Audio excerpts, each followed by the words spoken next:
213 borewell ಕೊರೆಯಬೇಕಂತ ಕ್ರಿಯಾಯೋಜನೆ ಮಾಡ್ಕೊಂಡಿದ್ದೀವಿ. ಎಲ್ಲೆಲ್ಲಿ ನೀರಿನ ಸಮಸ್ಯೆ ಆಯಿತು ಎಲ್ಲ ಬೋರ್ ಕೊಡ್ತಾ ಇದ್ವಿ.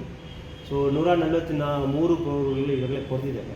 ಅದೇ 90% ನಮಗೆ ಸಕ್ಸಸ್ ಆಗಿದೆ. ಉಳಿದ ಒಂದು 12-13 ಬೋರ್ವೆಲ್ಗಳು ಮಾತ್ರ ಫೇಲಿಯರ್ ಆಗಿದೆ, ಅದು ನೀರಿನ ಅಭಾವದಿಂದ. ಸೊ ಇದನ್ನು ನಾವು ಹಳೆಯ ಇದಕ್ಕೆ ಲೆಕ್ಕಕ್ಕೆ ಕೋರಿಕೆ ಮೇಲೆ ಭಾಳ ಒಳ್ಳೆಯ ರೀತಿಯಲ್ಲಿ ಪ್ರೋಗ್ರೆಸ್ ಆಗಿದೆ ನಮಗೆ.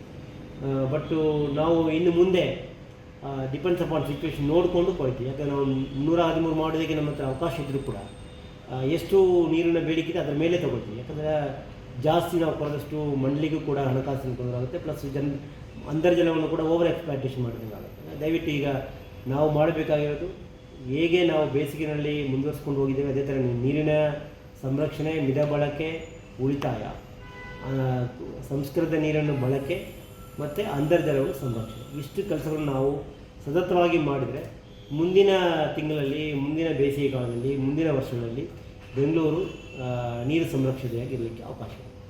ಇಂಗುಂಡಿಗಳನ್ನು 30 ದಿವಸಗಳಲ್ಲಿ ಮಾಡಿದ್ದೇವೆ ಮತ್ತು ಇನ್ನೂ 1000 ಇಂಗುಂಡಿಗಳು ಇನ್ನೊಂದು 30 ದಿವಸಗಳು ಕೂಡ ಕಾರ್ಯರೂಪಕ್ಕೆ ತರೋದಕ್ಕೆ ಪ್ರಯತ್ನ ಮಾಡ್ತಾಯಿದ್ದೀವಿ. ಬಟ್ ಜನರಲಿ ಏನು ಮಾಡ್ತಾಯಿದ್ದೀನಿ, ಈಗ ಮಳೆಗಾಲ ಇರುವುದು ಕೇವಲ 3-4 ತಿಂಗಳು ಇರ್ತದೆ. So June, July, August, September 4 ತಿಂಗಳು ಮಳೆಗಾಲ ಇರೋದು.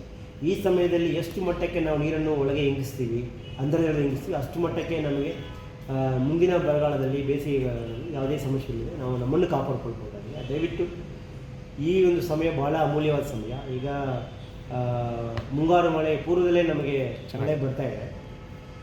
ಮಳೆ ಬಂದಿದ ತಕ್ಷಣ ಈಗ ತಿರ್ಗಾ ನಾವು ನಿರ್ಲಕ್ಷ್ಯ ತೋರಿಸಿದ್ರೆ ಮುಂದಿನ ಬೇಸಿಗೆ ಕಾಲದಲ್ಲಿ ನಮಗೆ ಇದೇ ಥರ ಸಮಸ್ಯೆ ಉದ್ಭವ ಚಾನ್ಸಸ್ ಇದೆ. ದಯವಿಟ್ಟು ತಾವು ಹೆಚ್ಚಿನ ಕಾಳಜಿ ವಹಿಸಬೇಕಂತ ಮಾಧ್ಯಮದ ಮುಖಾಂತರ ನಮ್ಮ ಜನರಿಗೆ ನಾನು ಬೇಡಿಕೆ